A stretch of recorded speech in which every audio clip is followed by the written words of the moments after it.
네, 그밖에 오늘 들어온 경제 소식들 추가로 살펴봅니다. 먼저 첫 번째, 강남도 떨어졌다. 아파트값 6주째 하락세입니다. 서울 아파트값이 6주 연속 하락하고 있습니다. 한국부동산원에 따르면 최근 한 주간 서울 아파트 매매가 변동률 마이너스 0.03%를 기록했습니다. 지난 5월 마지막 주부터 하락세가 꾸준히 이어지고 있는데 특히 우리나라 최대 부촌이라고 할 수 있는 강남구도 4개월 만에 하락 전환했습니다. 부촌의 집값이 떨어지는 현상, 우리만의 얘기가 아닙니다. 미국에서 집값이 제일 비싼 도시 중 하나인 샌프란시스코에서도 가격 하락 흐름이 나타나고 있습니다. 블룸버그 통신에 따르면 지난달 샌프란시스코의 주택가격 중간값은 우리 돈 24억 6천만 원으로 1년 전보다 3% 하락했습니다. 여전히 코로나 창궐 이전보다는 20% 비싸긴 하지만 국면이 전환된 것만큼은 분명해 보이죠. 미 연준이 긴축 강도를 높이면서 모기지 금리가 큰 폭으로 상승하자 주택 구매자들이 줄면서 판매자들이 가격을 낮추기 시작했다는 분석입니다. 네, 다음으로 유류세 인하 일주일, 휘발유 39원 내려옵니다. 정부가 물가 대책으로 7월 들어 유류세 인하폭을 키웠지만 시민들이 체감하는 수준은 여전히 미미한 것으로 나타났습니다.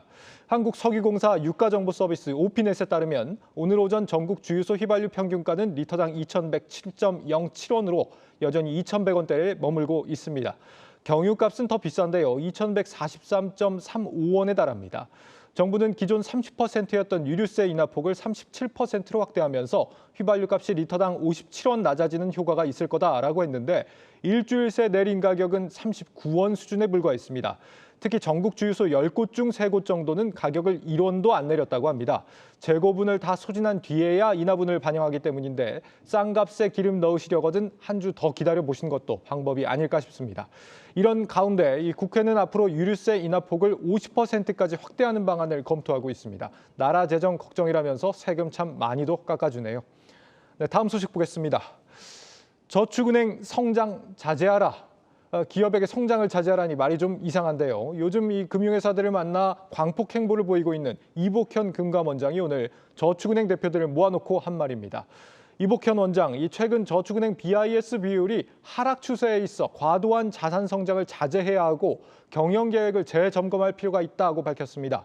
여기서 말하는 이 BIS 비율은 쉽게 말하면 금융회사가 대출이나 투자 손실을 잘 방어할 수 있는지를 판단하는 건전성 지표를 말합니다.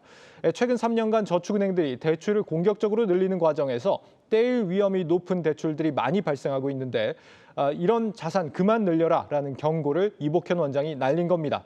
실제 저축은행 가계대출자 가운데 3개 이상 금융기관에서 대출을 받은 다중채무자의 비율은 지난 2019년 69.9%에서 지난 5월 75.8%로 크게 불어났습니다. 또 이 전체 기업 대출의 절반이 PF 대출 같은 부동산 관련 대출이어서 경기가 침체됐을 때 리스크로 번질 수 있다는 우려가 높아지는 상황입니다. 이 성장 자제하라, 민간 기업에 이런 말을 해도 되나 싶기도 하지만 10년 전 저축은행 영업정지 사태의 악몽을 생각한다면 분명 유념해야 할 부분인 것 같습니다. 네, 다음 소식도 보죠. 이 가상화폐 바닥 다졌나 반대매매 마무리 국면입니다. 비트코인 가격이 2,800만 원대 위에서 횡보를 하면서 바닥론이 슬며시 고개를 들고 있습니다. 비트코인은 지난달에 38% 넘게 하락하며 최악의 한 달을 보냈죠. 이달 들어 처음으로 2만 1,000달러 위로 이제 돌파를 해서 국내 거래소에서도 오늘 이 반등 흐름을 나타냈습니다. 이런 가운데 갤럭시 디지털 최고 경영자 마이클 노보그라츠가 가상화폐 시장을 짓누른 디레버리징이 거의 끝나갈 무렵이라고 평가를 하면서 바닥론을 키우고 있습니다. 돈을 빌려 투자를 했던 사람들이 자금을 상환하거나 반대 매매를 당하는 일이 이제 마무리 국면이다 이겁니다. 하지만 이런 시각에도 경계하는 목소리는 계속 나옵니다. 암호화폐 보이저가 이 전날 파산 보호 신청을 했는데 암호화폐 회사들이 유동성 문제를 겪고 있는 만큼 너무 확신에 찬 투자는 자제하시는 게 좋겠습니다. 마지막 소식, IPTV의 반격, 이 3사 3천억 공동 투자입니다. 국내 IPTV 3사가 OTT에 대한 반격을 준비하고 있습니다. KT와 SK 브로드밴드, LG U+가 3천억을 들여서 공동으로 이 자체 드라마를 제작하기로 했습니다. 3사가 3천억이니까 각각 1,000억씩입니다. OTT의 오리지널 콘텐츠처럼 이 IPTV 오리지널이 나온다 이런 얘기입니다.